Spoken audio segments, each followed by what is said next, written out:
Hello everyone and welcome back to another solo play of Aventuria. Today I'm going to be digging into the Hero's Struggle expansion.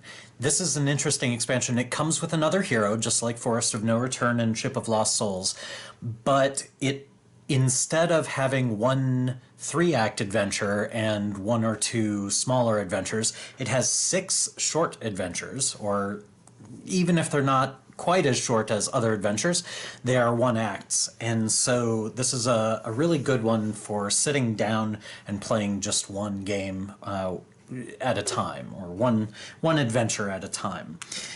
The other adventures in the expansions and the base set that you've seen so far are all based on old adventures from the very first edition of the Dark Eye.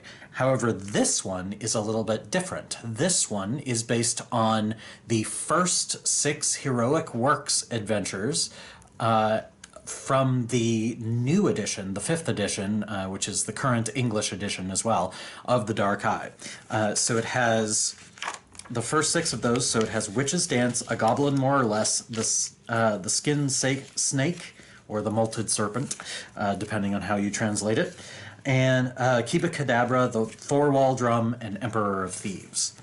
Now, I'm particularly excited about this one because I actually helped to develop a couple of these adventures myself, so you'll see the name Eric Simon in the writing credits. But I'm not going to play one of those today. I'm going to dig into a very important adventure for the lore of where the Dark Eye and Aventuria are currently. And this is the Thorwal Drum. This adventure acts as sort of a prologue to the very long 6-part adventure that is being released in the Dark Eye right now. But this one is a little bit different. Many of the adventures in Hero's Struggle add new or change the mechanics very drastically in some cases, as you'll see.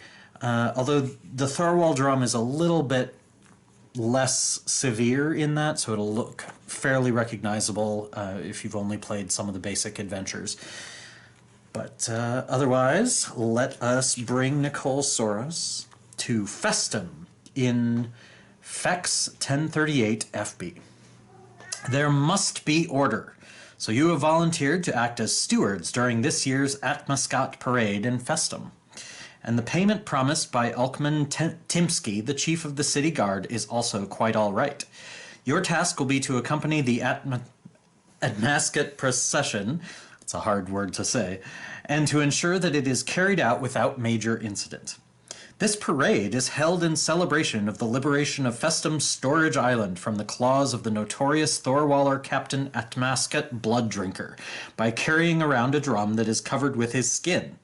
Yes, you heard properly. The drum is covered with human skin, and the citizens of Festum carry it through their city. Doesn't that sound like a fun festival? This year, the controversial parade will lead through the whole city for the first time. Clashes between the patriotic citizens and the minority groups of Thorwallians, Goblins, and Norbardians are residing in Festum are feared, so you will have your hands full. Each hero makes a knowledge roll. So I'll get out my hero document and my skill sheet. Knowledge is not one of my good ones, but it's not awful. So let's roll, aiming for a 10. That is a critical failure. That's very bad. Fun place to start. Delayed and completely unprepared, you appear a few minutes before the parade starts. At the beginning of the next combat, you draw 1 card less than usual. So that could have been a lot worse as a critical failure, but definitely not a great start. The procession begins on the warehouse island, where in front of the harbor master's office the crowd burns its first straw doll. It represents one of Atmascat's followers, Borzy Rostbutt, a filthy goblin pirate who bit 3 men and a woman so hard that they were killed by the resulting tetanus spasms. You feel the xenophobia in the air and ask yourselves whether you got yourselves hired by the right side. Shortly thereafter, the procession leads into the city and comes to the first real tussle. The mob consists of proud patriots, angry citizens, indignant progressives, insulted minorities, and drunken troublemakers who clash with each other with insults and occasional fistfights. The best thing would be to drive these people apart and keep them at bay, but that is not in the interests of your clients. If there is nothing left for you but to keep the mob reasonably under control and to avoid an escalation until the parade is finally over. So now we're going to assemble the combat, and you'll notice I'm here and there's still stuff after the combat. It's a little unusual for an Aventuria adventure, but that is an important part of this, that we're actually going to have a bit more to do in the conclusion. But the combat is still the central part, so that's what we will start gathering. So we will assemble all the Thorwal Drum cards. So I am choosing timescale easy. I am not feeling confident as in solo yet enough to move up a little bit. And we will have the environment, Street Riot. I'll get that to the moment in a moment. The hero action Protect the Drum is actually going to come into play at timescale 3, so I will set that aside for now. Hero action Appease the Crowd is still here, and we have the mob. So there is no leader in this. Instead, we have the mob, which cannot be attacked and may only be affected by the hero action Appease the Crowd. So this is a slightly different thing, but the mob will start like this. It will get 2 actions per turn because it is heroes times 2. And there are also no henchmen in play at the beginning, which is important because the henchmen will come into play very quickly because of the mob.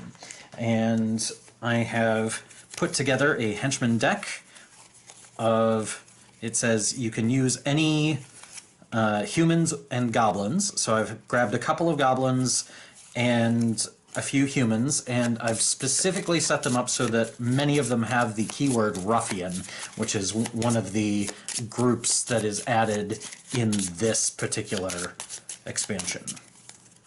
So I will set that there, and now I will set up my combat. I'm at 40. Set that aside as well. Now I will grab my deck, and if you remember, I was able to put a very useful healing potion into my deck last game, so that will be helpful. And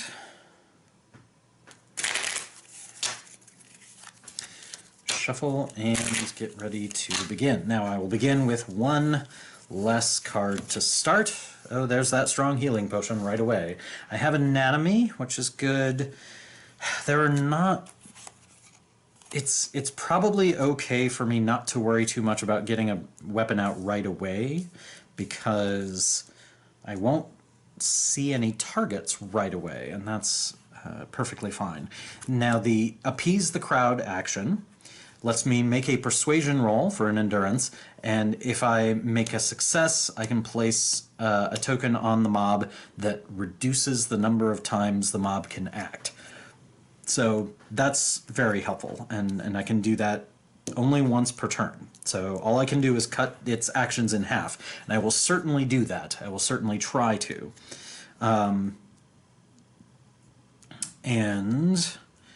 Just so we know, the Street Riot environment reads as follows. During the opponent's turn, the first to act is the mob, followed by all other opponents from left to right. Whenever a hero succeeds in a dodge roll against a henchman on the side of the minorities, left, and then the damage avoided by the dodging is applied to the henchman. Whenever the so this is interesting. The mob is actually in the middle, and there will be 2 different groups. When dodging is applied to the henchman furthest to the left on the side of the patriots.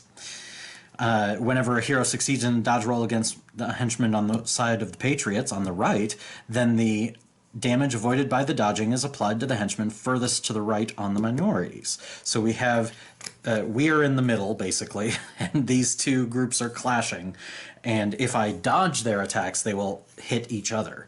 So dodging is going to be very useful, and I'll definitely want to do that. Okay. So I have 4 cards in hand, and I'm not seeing anything super important to hold on to except for the healing potion. So that's definitely one that I'm going to hold on to. I should put some tokens on the timescale card. Oops. Some of the skull tokens in the various expansions are only skull tokens and are not double-sided to time tokens. I have those mixed in. Sometimes I don't realize it. Okay, so I have 6 tokens on here. The Protect the Drum action will come into play at 3, and it's okay that I only have 6 rounds because the goal is to survive those 6 rounds, and that's really what I have to do. So as long as I can do that, I'll be fine. Okay, so I'm looking at this and I'm thinking that the one-shots for doing, to help me do damage, are probably going to be endurance, but I should draw my cards first, shouldn't I? Oh, hey, look, more one-shots. Okay, so I'm going to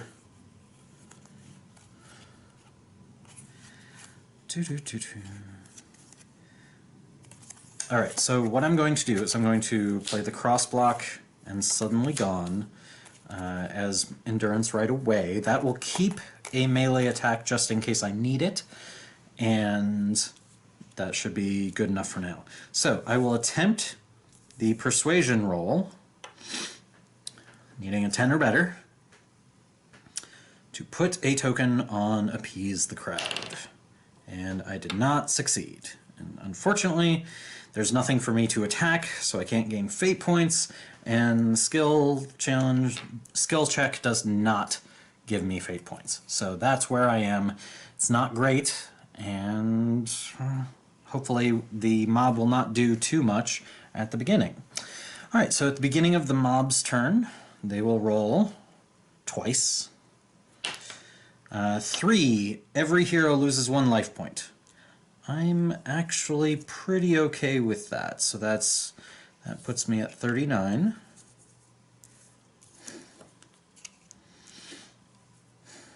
And that means that no henchmen are coming out, so 1 life point is not bad at all. And then 10, place a new henchman to the far left of the mob. So we have on the side of the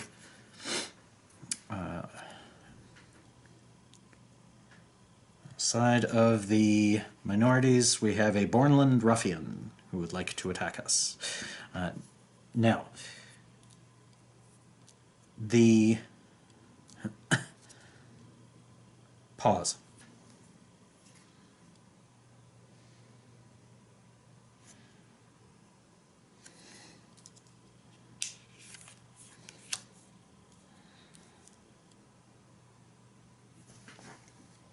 Resume. Even though the mob has acted, normally we go left to right. The specifics of the environment is that the first thing that acts is the mob, then all the opponents from left to right. And because this has happened during the opponent phase, the Bornland Ruffian will still take an action. So here we go. So we have 11. And that will be an attack. I will be taking 1d6. So let me see if I can dodge that. I do not, so I will just take the full 1d6, which will be a 3. So I will drop down to 36. Not too bad. That's perfectly fine so far. Alright, so then we remove a time token, and it becomes my turn. I will draw 2 cards and ready my endurance. Okay. So I have Warfare and Anatomy. Those are just not seeming very useful at the moment. because although I do want Warfare, because I do now have the Tuzak knife, so probably I would like to hold on to that. So I'm going to put away Anatomy. That's just not feeling very useful right now against a Ruffian who has a protection of 2. And then I want to keep the Stargazing. I'd like to maybe use that this turn on the Appease the Crowd roll. Actually, no, I want to hold on to that for later because I will need it when I get to the protecting the drum. So I'm going to hold on to that. And I think that as much as I would like my melee combat to be better, it's not as important right now. So let me put some health on the Ruffian. So she's got 13.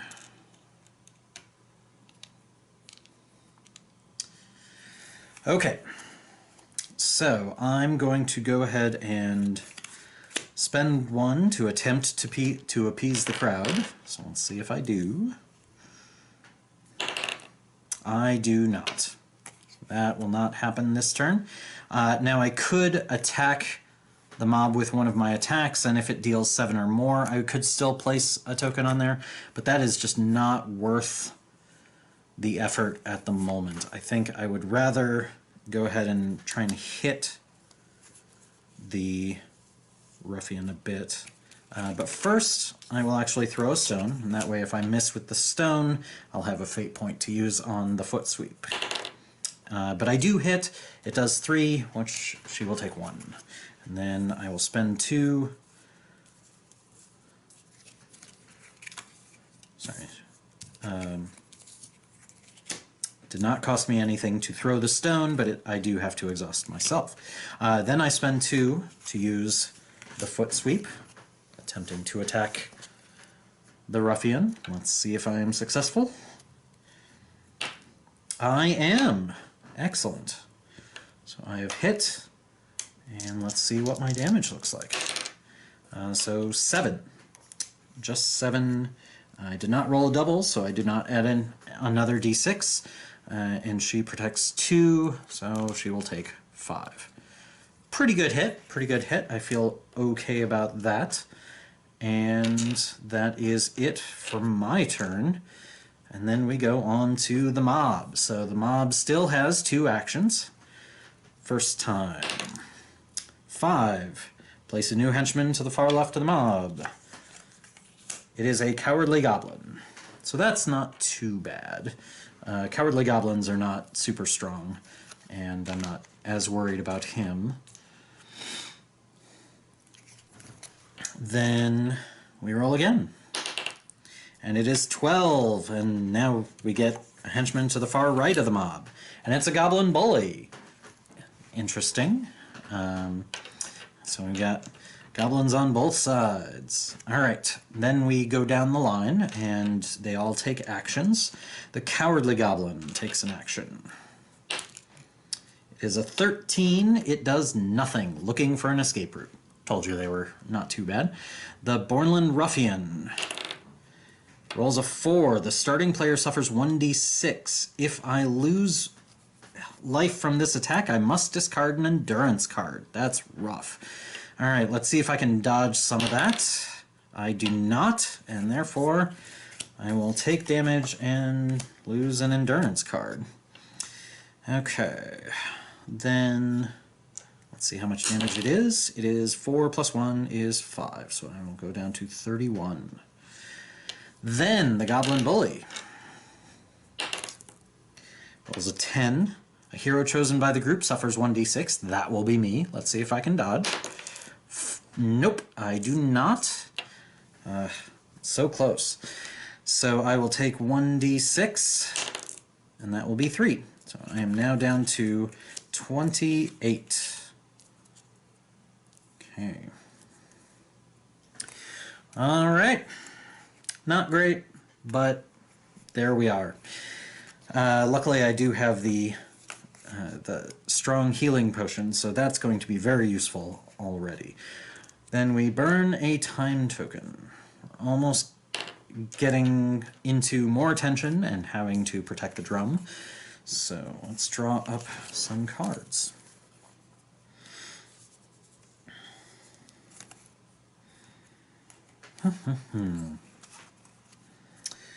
Okay. So the choices that I have are, now I have a light crossbow, which does the same damage as the two-zack knife and is significantly cheaper.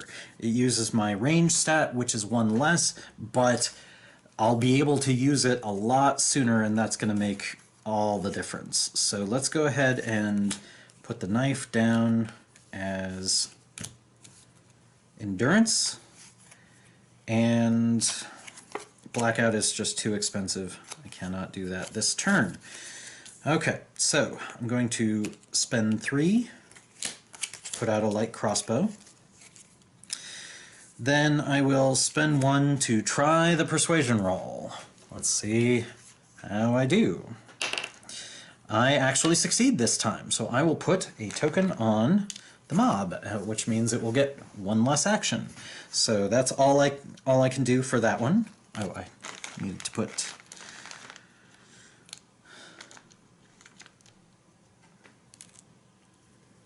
some life on the Goblin Bully. There we go. And then I'm going to spend 1 to use the crossbow. So I'm going to hold on to the healing potion for now, but that should be fine. And I'm going to attack the Bornland Ruffian. I think she's really my biggest target right now, and I've got her down to 7. So hopefully I can hit, and then hopefully I can roll high enough to take her out. I did not. So I rolled a 1, so I did 7 damage, and she protects 2, so she takes 5. Alright. Fine. It's fine, it's fine. Alright. Now we get down to the mob. So the mob will only take 1 action this turn. It will be a 5. Definitely more protesters than there are patriots. So we got a Baconian Beachcomber. She starts at 15 life. It's distressing. Okay. Alright. So she will go first. She'll roll a 15, which I'm glad to see. She does nothing. The Cowardly Goblin rolls a 7, does nothing. He only attacks on a 1 through 6, so he's not too bad. The Bornland Ruffian rolls a 4, 1d6 plus 1, and I will lose another endurance card if I get hit. Whew, rough. Okay, so let's see if I can dodge. I do not. Would really like to dodge one of these someday. Alright, and then I will take 1d6 plus 1. Haha! Only 2, so that's not too bad, but I do lose another endurance card. So I'm going to have to keep playing 2 endurance cards as long as she's out, because she's definitely messing me up. And then the Goblin Bully will roll an 8. A hero chosen by the group suffers 1d6, so that will be me. Let's see if I can dodge, please. I do not. And he does 5. Or, sorry, 3. So that is that. So as I ready, we remove a time token. And here comes the Protect Drum action. This hero action comes into play at timescale 3. Each hero can take this action any number of times. It costs 1 endurance and is a body control roll with a negative modifier equal to the current total number of henchmen in play, which is 4. This hero action must be performed successfully once per turn, or the henchman managed to steal the drum and you immediately lose the combat. So I have to hold on to this for the next 3 rounds. That is the goal. I've got to protect the drum. Nothing else matters as long as I can protect the drum. Now, reducing the number of henchmen will certainly make it easier for me to protect the drum, and I would like to do that if I can. So let's see how we do. Alright, so I'm going to draw 2. I would like to hold on to Bewitch. I don't have the endurance to pay for Balsam. I would much rather pay for my strong healing potion.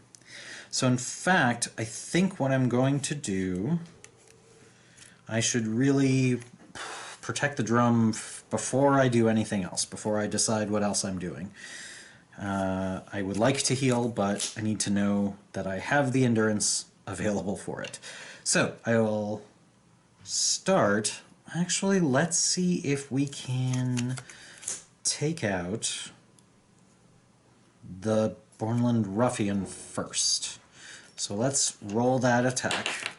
It is successful, and I cannot fail to take her out. There's the 6 I was hoping for. Alright, so I get rid of her. That's great. And I will get a fate point for removing henchmen. And I also have fewer henchmen for the body control roll, so all of that is good. And body control is one of my strong stats, so that's good. So yeah, I will go ahead and do that now. I'm going to go ahead and take the action to protect the drum, hoping that I can get that taken care of right away and not have to worry about it. So let's do the red die. I do succeed. Oh, no, I don't, because it is, I have a negative modifier, so I've actually rolled an 8, which is 14, which is not good enough. So that's, my skill is effectively a 9 at the moment. So that failed, which I think I'm going to spend a fate point and try that again. And that's worse. I'm going to spend another endurance to try it again. That's worse. I will spend another. There we go. Okay, so I've critically succeeded, which means that not only... so I do protect the drum, and I draw a card, which is nice. I can immediately ready 1 action or endurance card in play. I will, actually. I'm going to play that to ready an endurance card so that I can immediately spend 2 to heal, whoops, 8. So I will go from, I was at 23, I will go up to 31. And that will make me feel a lot better about the situation. Okay. I should be flipped to this side because I can at any time ready half of my endurance cards. I'm going to save that special ability for a time when it looks like I'm not successfully going to protect the drum. Alright, so at 31 life, it is now the mob's turn. I have protected the drum. The mob must act twice because I did not try to calm the crowd. However, that's a 20, so that will do nothing. That's great. And that's an 18, which is nothing. Okay, a lot of relief there. Okay. And I'm realizing that I should have actually had more henchmen. I'm gonna go ahead and do what should have been on timescale 4 this round. So, yes. Because I should have had them out before. I'm cheating. Don't tell anyone. Alright, so the Beachcomber. 14, nothing. 7, nothing. Goblin Bully will attack a hero chosen by the group. Let's see if I can dodge. Please let me dodge. I do not. Okay. I will take 4. So that will bring me down to 27. Okay. Alright. So now I remove a time token, and I will do the thing I should have done before, which is bring out 2 new henchmen, one on either side. And that is definitely going to make things more difficult. Okay. So he only has 5. Oh, but he's a swarm! So the angry townsfolk are a swarm. I placed 3 swarm tokens on him. I'm probably not going to ever get rid of him. That's unlikely. It's much more likely that I'll get rid of the 2 goblins rather than anyone else. Alright, and then the Harasian Cutthroat also get some life. And there we are. And I need to protect the drum for 2 more turns. Okay, that's really good. So I want to hold on to Bewitch. Stargazing is actually not all that useful. It's more valuable to just have it as endurance. And then I think I'm going to hold on to everything else. Is there anything in my discard pile that I want? Not currently. I'm going to hold on to Good Memory, and I'm going to play Vigilance right now. Because having a second dodge roll would be very helpful.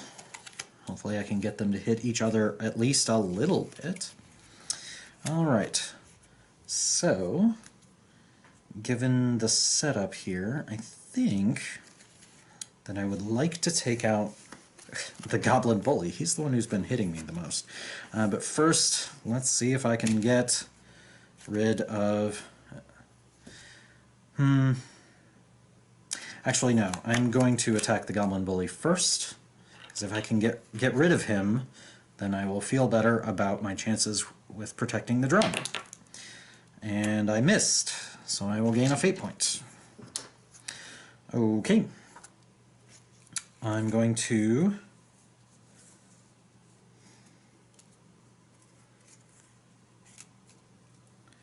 spend 1 to try to protect the drum. My body control is currently effectively 7, which is not great.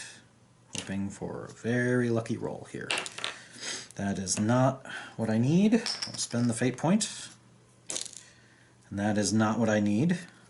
So I will spend my last endurance. That is a 3. Oh, good. Okay, so I have successfully protected the drum this turn. And I could do other things, but I think I'm gonna just try to survive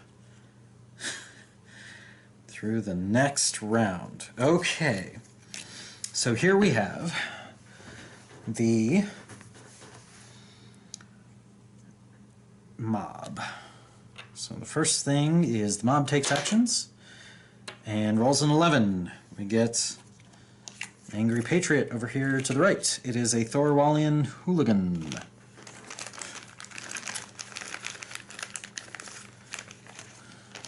Who I will not blame.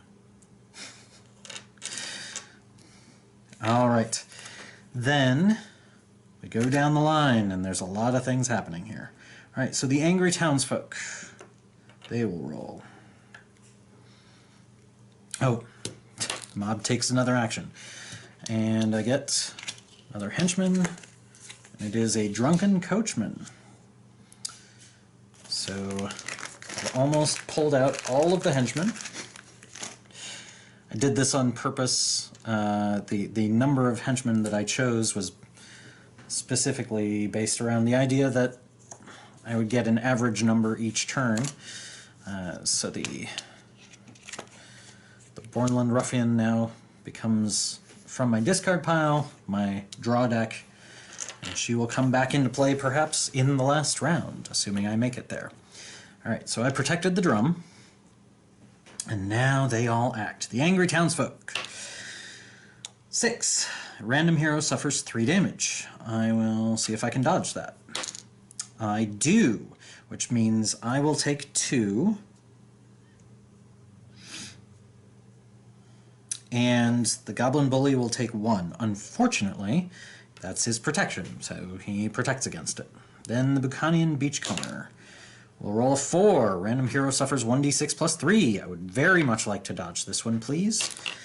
I do not. I'm actually going to go ahead and try and re-roll that, because this is one I would like to dodge. I still don't, though. That is a shame. Okay, I will take 9 damage. So 24 down to 15. Getting a little tight. Alright, Cowardly Goblin. Rolls an 11, does nothing. Goblin Bully. Rolls a 16 and does nothing. Much better. Keep that up, please. The Herasian Cutthroat. Starting player suffers 1d6 plus 2. See if I can dodge. I do. That's good. Alright, so his damage is 4, so I will take 2 of it, and the Cowardly Goblin will take the other 2. The Thorwalian Hooligan. 13. Does nothing. Good. Drunken Coachman. 20. Flight. If all leaders have been defeated, remove this card from combat. Otherwise, nothing happens. So there is no leader, so he just flees. And he'll go underneath there. Okay. That is it. We remove 1 time token. I gotta get through this next turn.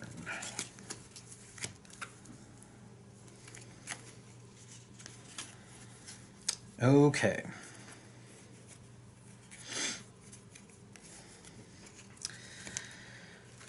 So, helpfully, I got Rusty. So I will play him first, and I will use him. So I'll look at the top 3 cards of my deck. Chain Staff, Discus, Leather Bracers. So if I take the Chain Staff, then I may be able to take out 2 henchmen on my turn.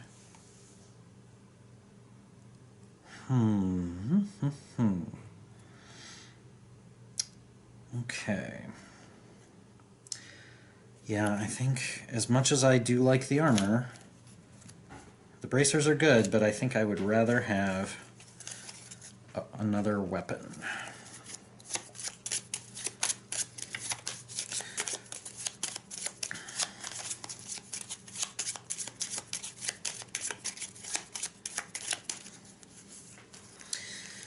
Okay.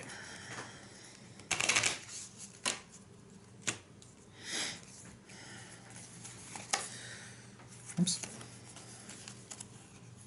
Oh, I didn't play my endurance. I had a sleight of hand, which I do not consider worthwhile at this time. What I do consider worthwhile, though, is playing Good Memory for the Strong Healing Potion. Excuse me. Playing Good Memory for the Strong Healing Potion. And then using it. I really do need to, because otherwise I don't know how I'm going to survive this last round. Okay, so that heals me 8, which brings me to 20 even. Hopefully that will be enough. Alright, then I'm going to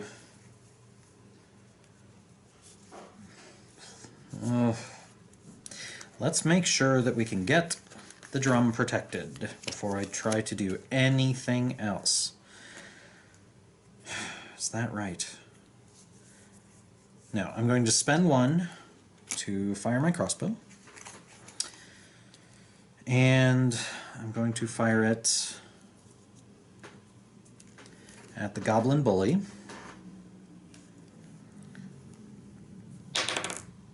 I do hit. That's good. And I need to roll a 2 or better on my damage. Good. So I will take him out. This is great.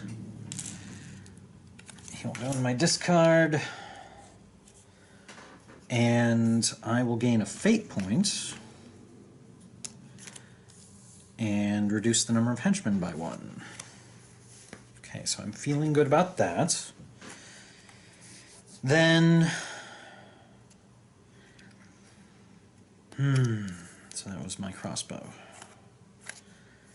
I'm just not sure enough of the attack. I think let's go ahead and protect the drum. So, -5 on my body control roll, on my body control skill. That will not be good enough. Spend the fate point. 4 will be good enough. So that cost me 2. And I will put a token on the drum to indicate that it is protected. Now I will use my special ability to ready up to half of my endurance rounded down. That will be 3 of them. 2 of them will let me play the chain staff, and then the last one will let me use the chain staff. So that is 1d6 plus 2, and I think what I'd like to do, I realized I should have rolled every turn, rolled 3 times for the angry townsfolk. Yeah, they're nasty. So I think I am actually going to try to hit the angry townsfolk with the chain staff. I do not, so I will gain a fate point. Alright, now it is just about surviving. So let us hope that we can do that. I still have the Bewitch. Let's see if I can make it. Alright. The angry townsfolk. They will roll 3 times, which I forgot to do last time. 11. Random hero suffers 2. Do I dodge? I do. So I will take 1 and go down to 19. And the Horasian Cutthroat also takes 1 but has a protection of 1. 2 more times. 13. Nothing. 12. Random hero suffers 2. See if I dodge. I do not, so this time I will take 2 myself. So I'm down to 17. I think this is doable. The Beachcomber. Oops. Rolls a 3. I don't like 1d6 plus 3, so this is where I will Bewitch. So I will Bewitch her and say that's a 1 to 5, and I will ignore the effect of that roll. So she does not act because she rolled that, and I burn my card. The Cowardly Goblin does nothing. The Horasian Cutthroat. That was all over the place. Hold on. Rolls a 4. Starting player suffers 1d6 plus 2. And I forgot to read his special. For every other henchman with the keyword Ruffian participating in the combat, Horasian Cutthroat's damage are raised by 1, max plus 3. So he will get that plus 3, because I definitely have... oh no, it's each other, so he'll get plus 2. So there are 2 other ruffians, and so he will hit me for 1d6 plus 2, plus another 2, so 1d6 plus 4, so that will be 8. I definitely would like to dodge that. I do not. I will exhaust my vigilance and still fail to dodge, so I will take all 8. I am down to 9 points of health, which I think should be good. Whew. Unless things go bad with the Thorwalian Hooligan. So, down to the last attack. 16. He does nothing. That's great. Whew, we made it. Alright, and yes, there was a little bit of... it probably should have been harder in a couple of instances, but you can see that it was also probably hard enough. Alright, so the last timescale token gets removed as I protect the drum for the last time, and then the combat ends. Let us go into... We go back to the book. There are some bad scenes where the hostile parties are going at each other's throats, and Chief Timsky, playing on the Thorwal Drum, does not help much to relax the situation. You swallow down your discontent and do what he has ordered you to. With a carrot and stick, you protect the order and prevent things from getting worse. So I have achieved victory, but the adventure is not over yet. I will deal with the effects after this. After the parade has ended and the people have calmed down, you receive the promised payment. A few days later, the noble Marshal Juko of Dalenthan and Persenzig turns to you with an unusual request. He fears that the drum could permanently endanger the peace in the city. You think? So he asks you to steal it from the garrison's evidence room.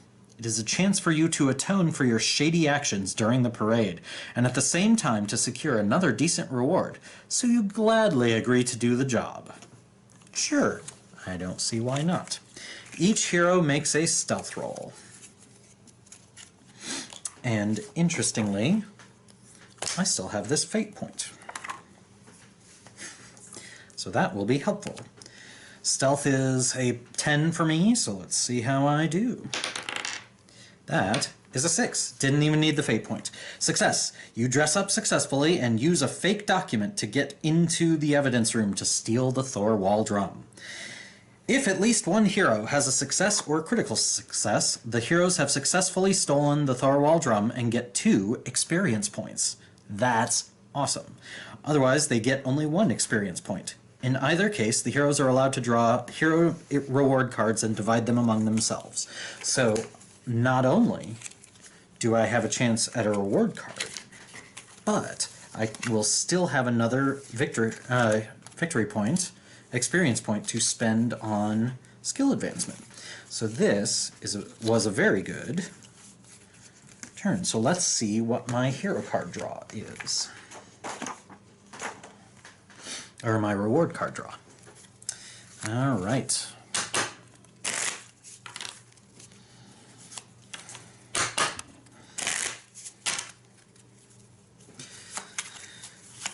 It is a sacred bracelet. When your life points drop to 0 or below, discard this card and set your life to 1.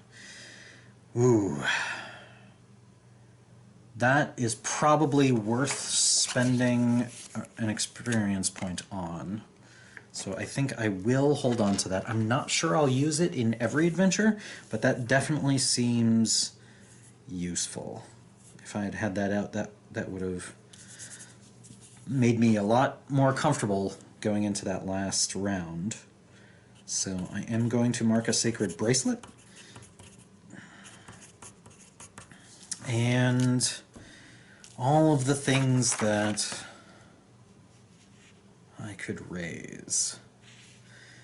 I could get better at the things I'm good at, but I think I'm more interested in making sure that we move forward. I think what I will do is I will raise my stealth. And next time we will continue with another adventure in Hero Struggle. We will head to the City of Thieves. Until then,